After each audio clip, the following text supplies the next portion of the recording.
말라기 2장 10절로 12절 우리 다 같이 합독하겠습니다. 시작. 우리는 한 아버지를 가지지 아니하였느냐? 한 하나님께서 지으신 바가 아니냐? 어찌하여 우리 각 사람이 자기 형제에게 거짓을 행하여 우리 조상들의 언약을 욕되게 하느냐? 유다는 거짓을 행하였고 이스라엘과 예루살렘 중에서는 가증한 일을 행하였으며 유다는 여호와께서 사랑하시는 그 성결을 욕되게 하여 이방신의 딸과 결혼하였으니 이 일을 행하는 사람에게 속한 자는 깨는 자나 응답하는 자는 물론이요 만군의 여호와께서 제사를 드리는 자도 여호와께서 야곱의 장막 가운데서 끊어 버리시리라. 아멘. 저는 그 사람 사는 이야기가 참 좋습니다. 그래서 그 유키즈 온 더 블럭이라고 하는 그 프로 가운데 이제 전반부에는 그 일반인들이 나와서 막 이렇게 이야기하고 사는 이야기를 해요. 마지막 후반부에는 연예인 나와서 연예인 이야기하는데 이제 그건 안 보고 이제 그 가운데 어느 한 날 그 아주대 조선미 교수님이 나오셔서 자녀 교육에 대해서 이야기하는 그 이야기를 듣게 되었습니다.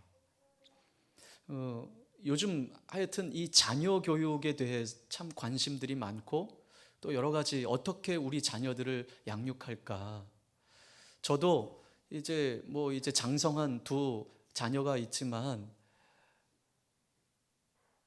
건강하게만 자라달라 이렇게 했는데 이제 학교 갈 때쯤 되면 어느 학교를 가야 하나. 더더욱 대학교를 갈 때는 참 많이 기도하게 되더라고요. 근데 이제 대학교를 졸업하니까 또 뭐가 문제예요? 취업하는 게 문제예요. 하나님, 우리 아들이 취업하는데 대학을 졸업하는데 취업이 좀 잘 됐으면 좋겠습니다. 또 취업 놓고 기도하게 되고 또 이제 그것으로 끝나느냐? 결혼하는데 이게 또 결혼하네. 결혼하면 또 끝인가요?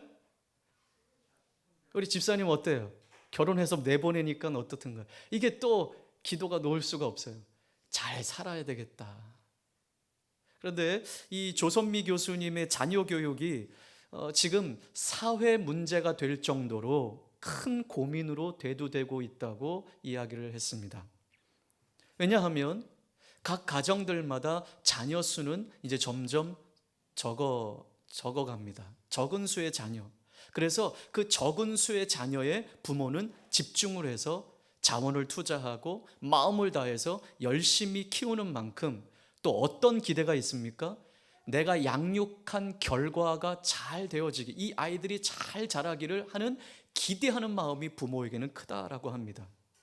그래서 이 집 안에 한 가정의 중심이 누구예요? 아이가 됩니다. 아이. 여러분 이제 한 남녀가 결혼해서 부부가 돼서 이제 아이를 낳잖아요. 그러면 모든 중심이 아이를 중심으로 흘러가죠. 당연히 그럴 수밖에 없죠. 그래서 엄마의 이름은 점점 사라져요. 아이가 태어나면 누구 엄마. 그래서 여러분 예수 그리스도를 믿는 사람들은 여러분 감사하시길 바랍니다.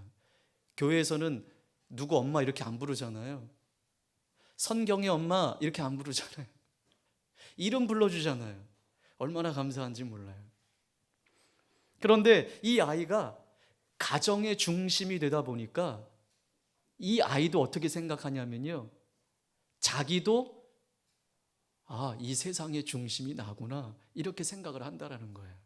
그래서 어린 시절부터 초등학교 저학년 때까지 부모가 올바른 훈계를 하지 않으면 이 아이는 올바른 사회생활을 할 수 없다라고 하는 통계가 있다고 그래요. 특히 예수 믿는 집 안의 아이는요, 집 안에서만 최고가 아니고 교회 오면 또 어떻게 해요? 교회 오면 또 이 아이만 또 집중하잖아요. 저는 한 번도 교회에서 아이 들고 이렇게 못생겼어 이런 걸 난 들어본 적이 없어요. 그저 교회 오면 아이들은 다 예뻐요. 그러다 보니까 이 아이가 자기가 다 왕자 공주예요. 그래서 이 아이들이 좀 성장해서 유치원에 가고 어린이집에 가고 학교를 가면 다 어떻게 생각하냐 하면 자기가 다 왕자, 자기가 다 공주라고 생각을 한대요. 세상의 중심이라고 생각을 한대요. 그러니까 이렇게 훈계와 책망과 가르침이 없던 아이들, 이런 아이들은 사회생활 가운데도 본인이 중심적인 모습이 된다고 해서 이 아이들이 저학년 때까지 이러한 교육을 받지 못한 아이들이 이제 중학생이 되고 또 장성하면 참 사회생활이 힘든 자녀가 된다고 이야기합니다. 자, 이 조선미 교수님이 이런 예를 들었어요. 학교에서 요즘에 저학년 아이들에게 선생님이 뭔가를 시키면 이렇게 이야기한대요. 왜 해야 해요? 그러면서 막 선생님도 발로 차고 폭력적인 행동을 보인다고 합니다.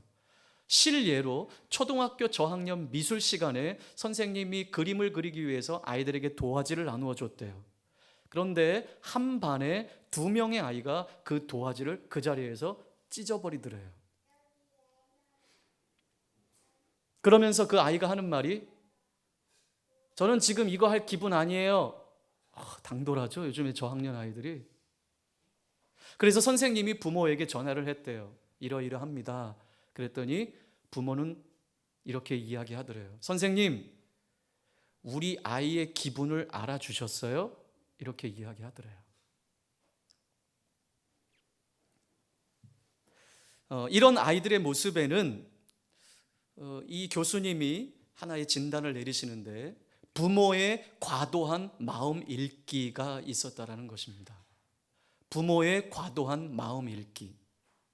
그래서 요즘 젊은 부부들 가운데 사라지는 말이 있대요.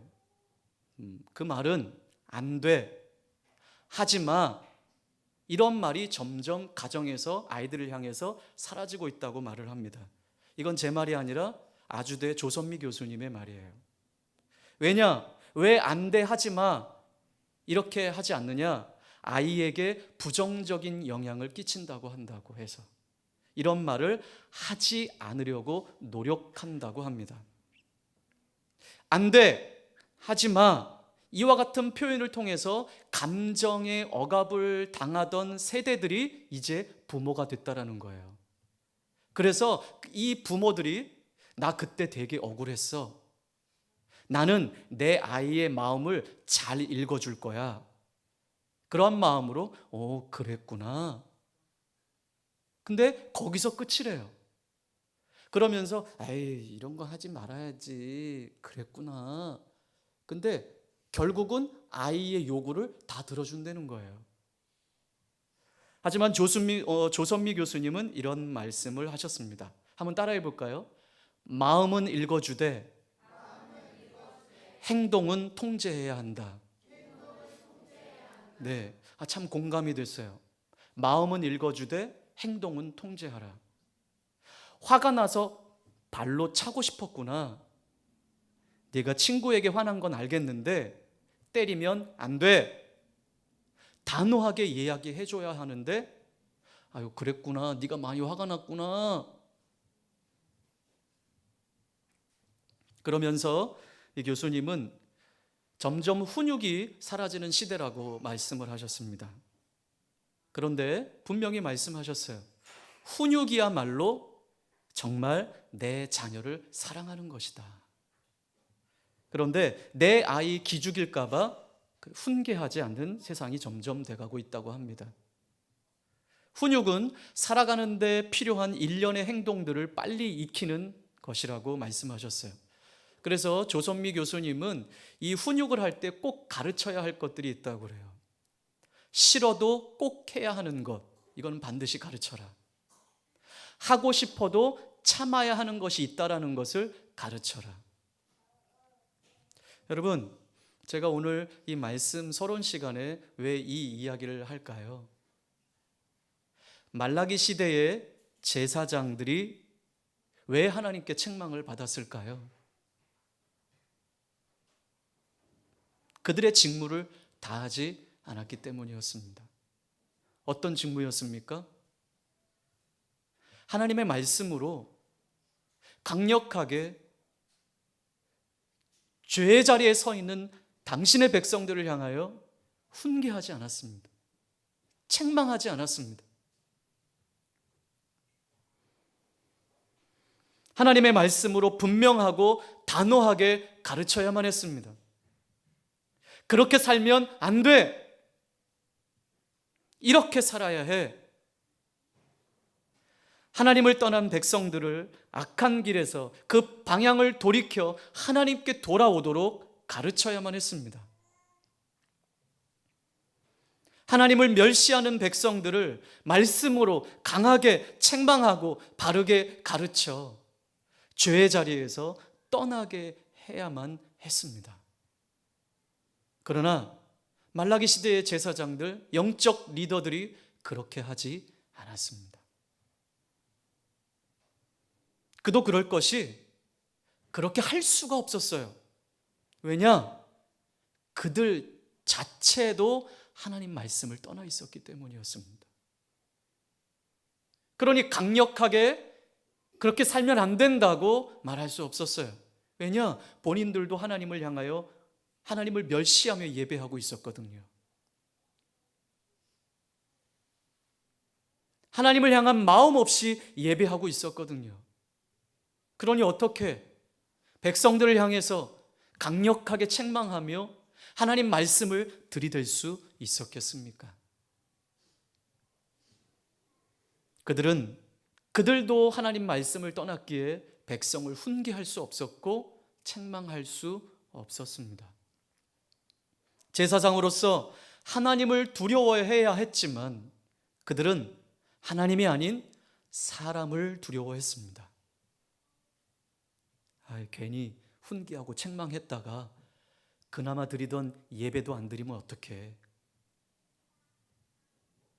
그러니 이들은 사람들의 마음을 상하지 않게 하는 수준으로 하나님의 말씀의 강도, 하나님의 말씀의 수위를 확 떨어뜨렸습니다. 여러분, 우리 지난주 우리의 정체성이 누구인가, 무엇인가에 대해서 함께 나누었죠? 여러분, 우리는 누구라고요? 네? 여러분, 그렇게 사셨습니까? 우리는 세상의 희망이며 소망입니다.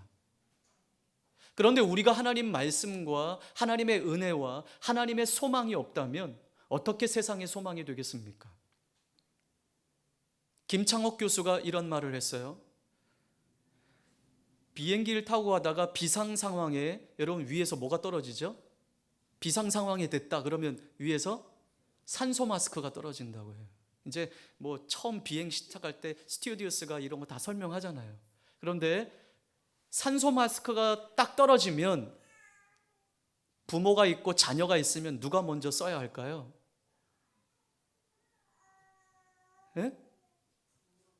네, 부모가 먼저 써야 한다고 합니다. 왜냐? 자녀를 사랑하지 않아서가 아니라 만약에 그런 위급적인 상황에 부모가 정신을 잃으면 이 자녀를 누가 케어하겠냐라는 것이죠. 그래서 산소 마스크는 부모가 먼저 써야 한다고 이야기합니다. 그리고 나서 빨리 부모가 먼저 쓰고 자녀에게 산소호흡기를, 그 마스크를 씌워주라고 이야기. 이것이 매뉴얼이라고 합니다. 여러분, 그리스도인들이 살아나야 합니다. 그리스도인들이 희망이 되어야 합니다. 그래야 죄악에 허덕이는 세상을 향하여 영적인 산소 마스크를 씌워줄 수 있는 거예요. 그런데 우리도 죽어가고 있고 나도 죄 가운데 있는데 어떤 능력이 나타날 수 있겠습니까? 누구를 훈계할 수 있겠습니까? 누구를 책망할 수 있겠습니까? 과거 구약의 선지자들은 하나님의 말씀을 강력하게 선포했습니다. 듣는 사람들의 반응과는 상관없이 하나님이 내게 말씀하신 것이라면, 하나님이 내게 주신 말씀이라면 사람들의 반응을 살피지 아니하고 하나님 말씀을 강력하게 선포했습니다. 그것이 왕 앞에서든지 백성 앞에서든지 상관없이 이들은 강력하게 하나님 말씀을 선포했습니다. 그러나 이 말라기 시대의 제사장들은 사람 눈치 본 거예요. 우리 조선미 교수님의 말씀처럼 마음은 읽어주되, 마음은 알아주되, 행동은 통제했어야 했습니다. 바른 길로 인도했어야만 했습니다. 그러나 이들도 그렇게 살지 않았습니다. 여러분, 이건 참 어려운 일이에요. 하나님의 말씀과 백성들의 요구 사이에 선다는 일은 참 어려운 일이에요. 저도 그렇습니다. 하나님, 어디까지 성도들에게 이야기해야 할까요? 어떻게 해야 할까요? 근데 저도 이 말씀을 대하면서 회개했습니다. 강단에서 강력하게 하나님 말씀을 선포한다고 선포했지만 정작 이 강단 밑에서의 성도들을 정말 더 옳은 길로 내가 더 책망하고 훈계하지 못했던 부분들이 있었구나. 교회 앞에서 상황들을 힘들게 하고 어렵게 했던 그러한 모습들 앞에 내가 말씀 시간에 말씀을 전했으니 잘 알아듣겠지. 근데 그것이 오산이었어요. 하나님 쪽으로 가까이 가면 백성들이 싫어하고, 백성들 쪽으로 가까이 가면 하나님이 싫어하시는, 하나님의 말씀과 백성들의 요구 사이에 선다라는 것, 이건 정말 어려운 일이었습니다. 그럼에도 불구하고 제사장들은 그렇게 살아서는 안 되었습니다. 하나님 앞에서 말씀으로, 진리로 중심을 잡고 백성들을 옳은 길로 인도해야만 했습니다. 그러나 현실의 어려운 상황 앞에서 하나님의 사랑을 의심하는 백성들 편에 서서 그들의 요구에 휘둘리게 되었습니다. 제사장들의 직무유기, 이것은 당시의 백성들을 망치는 일이었습니다. 선지자를 통해, 오늘 말라기 선지자를 통해 이러한 제사장들의 죄를 책망하셨던 하나님께서 이제 오늘 본문부터 당시의 백성들을 향하여 하나님 책망하기 시작하십니다. 올바른 훈육을 받지 못한 자녀가 사회생활에서 제대로 하지 못하는 것처럼 말씀으로 책망을 받지 못했던 유다 백성들의 삶, 이건 제대로일 리가 없었습니다. 자, 그 백성들의 죄를 책망하기 전에 먼저 10절 상반절에 하나님께서는 이스라엘과 하나님과의 특별한 관계를 말씀하십니다. 자, 10절 상반절 함께 읽겠습니다. 우리는 시작. 한 하나님께서 지으신 바가 아니냐. 네, 한 분 아버지가 우리 모두에게 계시지 않느냐. 한 분 하나님께서 우리를 창조하시지 않았느냐. 그러니까 오늘 이 상반절 말씀에서 하시는 말씀 무엇입니까? 하나님께서 이스라엘의 아버지이시라는 것이죠. 하나님께서 이스라엘의 창조주이시라는 것이죠. 자, 우리 하반절. 그런데 어찌하여, 시작. 어찌하여 우리 각 사람이 자기 형제에게 거짓을 행하여 우리 조상들의 언약을 욕되게 하느냐. 네, 하나님께서 우리의 아버지가 되시고 하나님께서 우리의 창조주가 되시는데 너희들 어찌하여 그렇게 사느냐라는 말씀이에요. 창조주 하나님과의 특별한 관계를 유지하는 너희들이 어찌하여 하나님을 욕되게 하는 삶을 살고 있냐는 거예요. 자, 그렇다면 이스라엘 백성의 어떤 삶이 하나님과의 특별한 관계를 욕되게 했는지 오늘 본문이 그 첫 번째를 말씀해 주고 있습니다. 자, 11절 시작.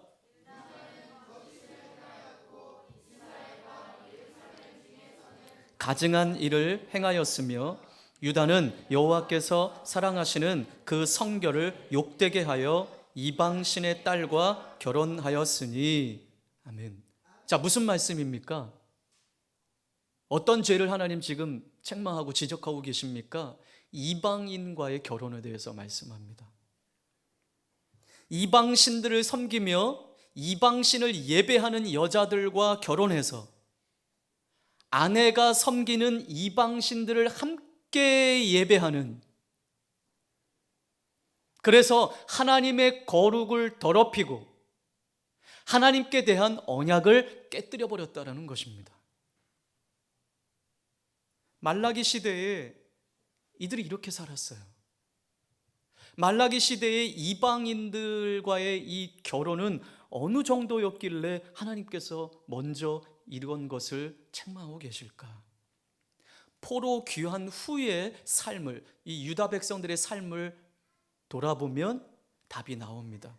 자, 여러분, 유다 백성들이 하나님 말씀을 떠나 하나님께서 진노하심으로 그 징계를 받는데, 그 징계가 무엇이었습니까?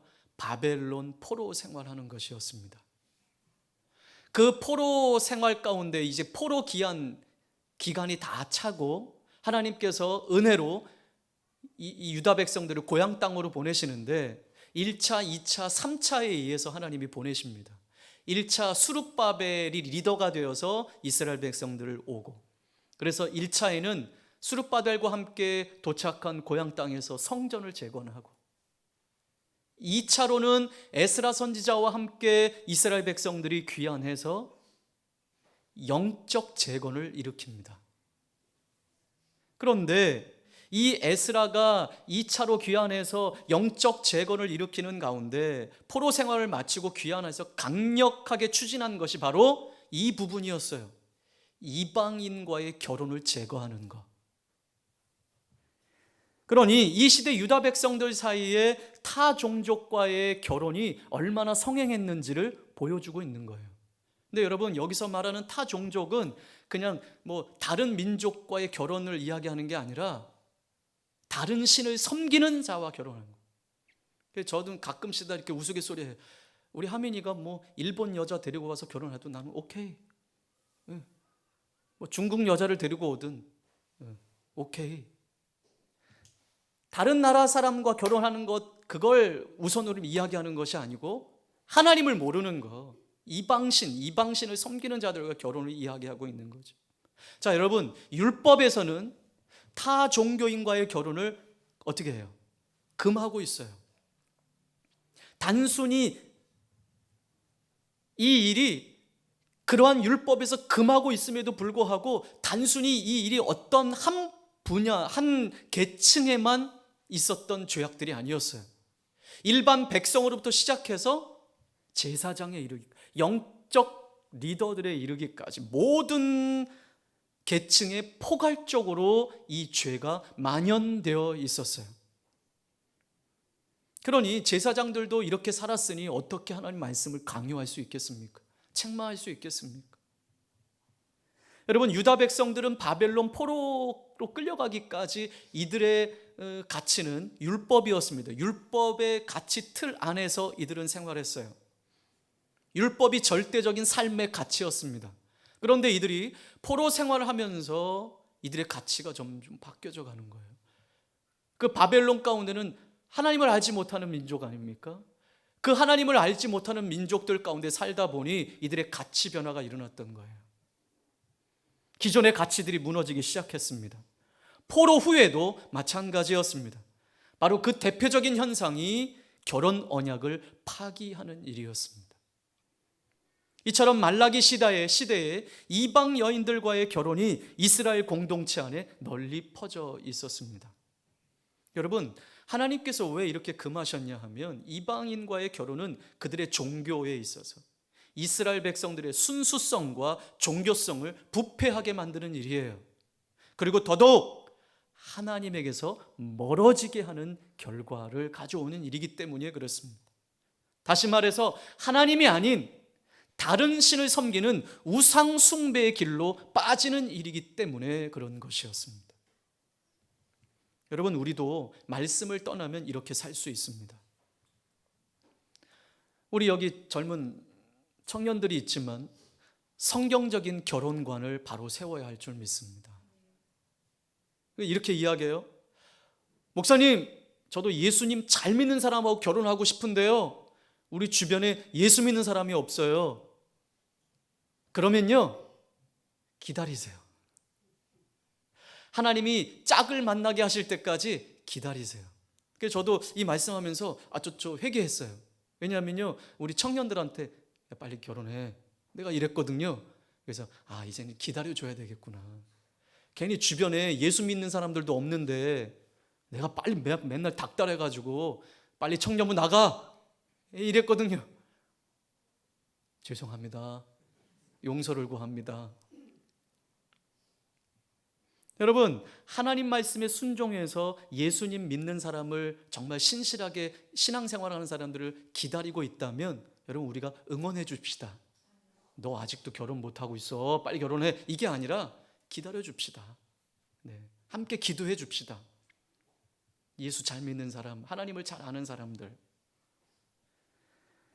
하나님 말씀에 순종해서 결혼하기를 원하는데 아직 하나님이 짝지어 주신 짝을 못 만나서 결혼이 늦어진다면 여러분, 이 청년들에게 그렇게 격려합시다.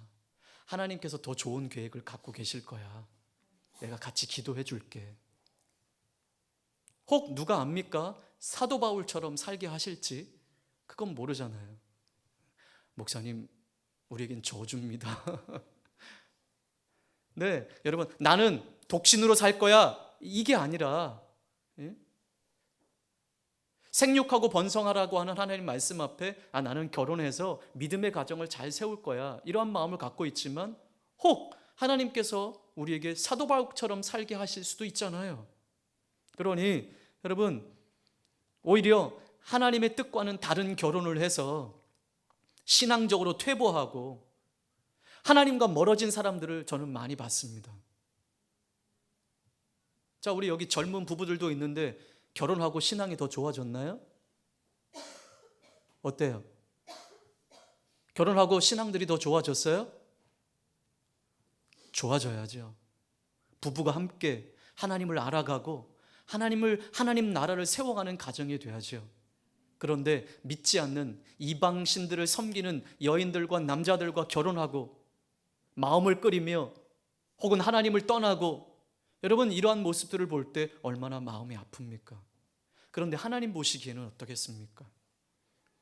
하나님께서는 이러한 언약을 위반한 백성들을 그대로 두시지 않겠다고 오늘 말씀하고 계십니다. 12절 시작.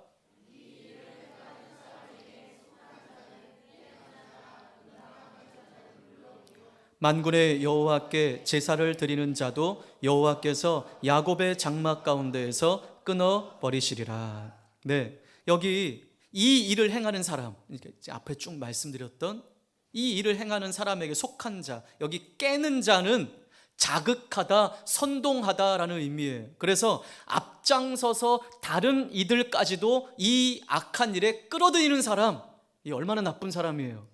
그런데 뒤이어서 응답하는 자도 말씀하십니다. 응답하는 자는 어떤 의미입니까? 이러한 권유를 받고 동참하는 사람도 하나님께서는 징계하신다라는 것입니다. 그런데 이러한 사람들이 하나님께 예배해요, 안 해요? 네, 예배를 해요. 이런 사람들도 예배를 한다고 지금 말을 하고 있습니다. 이들은 악을 행하면서 하나님께 예배하면서 이것들이 무마되기를 기대해요. 그러나 하나님께서는 우리 말라기를 이제 처음 살펴봤던 것처럼 야, 저 성전문을 좀 닫아버렸으면 좋겠다. 너희들의 그 예배, 형식적인 예배, 아무런 마음 없이 드리는 예배, 난 차라리 너희들이 교회에 안 나왔으면 좋겠다. 저 교회 문을 좀 닫아버렸으면 좋겠다. 말라기 선지자를 통해서 그렇게 말씀하셨잖아요. 하나님께서는 이런 일을 행하는 자를 오늘 이렇게 징계하시겠다고 말씀하십니다. 어떻게 해요? 야곱의 장막에서 끊어버리신대요. 이런 일을 행하는 자는 하나님께 예배를 드릴지라도 야곱의 장막, 즉 이스라엘 중에서 끊어버리시겠다고 말씀하고 계시는 거예요. 말라기 시대 제사장들의 직무유기는 백성들의 삶의 한복판에 하나님께서 너무나도 미워하시는 가증한 행위, 즉 이방 여인과 결혼해서 이들이 섬기는 그 신들을 예배하는 이 일에 쉽게 타협하게 했습니다. 그들의 행위는 성소인 그들의 백성들의 몸을 더럽히는 행위가 되었습니다. 여러분, 하나님께서는 우리를 아주 특별하게 창조하셨습니다. 거룩한 백성으로 부르셨습니다. 이것이 우리의 정체성입니다. 하나님의 백성은 그래서 하나님의 말씀으로 살아가야 합니다. 그런데 이제 점점 이 말씀을 듣지 않으려 합니다. 아니, 듣고서도 자기 소견에 옳은 대로 살아갑니다. 더더욱 하나님의 말씀으로 책망받으려 하지 않습니다. 말씀으로 책망받고 바른 길로 인도함을 받으려 하지 않는 세대가 되었습니다. 사랑의 교회 이제 돌아가신 오카눈 목사님이 그래서 때로는 그리울 때가 있습니다. 이분은요, 성도들 향하여 강력하게 책망하셨거든요. 그렇게 살면 안 된다고. 다른 교회에서 말썽 피고 우리 교회에 온 성도들 회개하세요! 이렇게 막 외치셨거든요. 근데 점점 한국 교회 안에 이렇게 외치는 목회자들이 점점 사라지고 있는 일에 안타까움을 금할 수 없습니다. 오카눈 목사님이 이렇게 말씀하셨어요. 하나님의 말씀은 우리가 잘못할 때 책망합니다. 교회에서는 우리의 잘못을 책망합니다. 잘못된 것을 보고도 책망하지 않는 교회는 이미 생명이 떠난 교회입니다.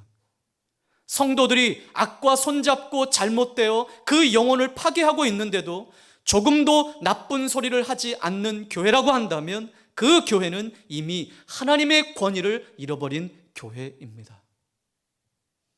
여러분, 우리 교회에 몸담고 신앙생활하고 있는 우리 성도 여러분, 우리 교회가 어떤 교회가 되기를 바라십니까? 여러분들을 양육하고 있는 담임 목회자가 어떤 목사가 되기를 원하십니까? 여러분, 때로는 저도 망설일 때가 있어요. 이 말 굳이 해서 서로 마음 상할 일이 있나? 여러분, 목회자를 그렇게 만들지 마세요. 성도들은 이야기합니다. 많은 사람들은 이야기합니다. 요즘같이 힘들게 살아가는데 교회까지 와서 우리가 이런 소리 들어야 되겠냐고. 좀 편하게 신앙생활하고 싶어요. 그러면서 마치 교회를 학원 옮기듯이 교회를 옮겨버립니다. 전하는 자나 듣는 자나 서로 부담스럽다고 이야기합니다. 그러나 여러분 기억하십시오. 하나님의 말씀을 들어야 삽니다.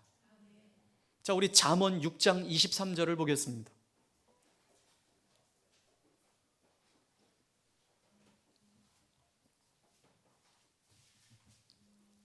잠언 6장 23절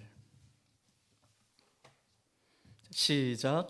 대저 명령은 등불이요 법은 빛이요 훈계의 책망은 곧 생명의 길이라.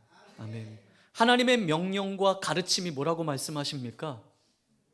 등불과 빛이라고 말씀합니다. 왜냐? 세상이 이만큼 어둡기 때문이기. 이런 말씀을 하시는 거예요. 우리는 하나님의 말씀이 명령하고 책망하고 훈계하고 야단친다면 귀를 막지 말고 들어야 삽니다. 왜냐? 그것이 생명의 길이라고 오늘 말씀하고 있습니다. 자, 우리 시편 119편 한 구절 더 봅시다. 시편 119편 103절.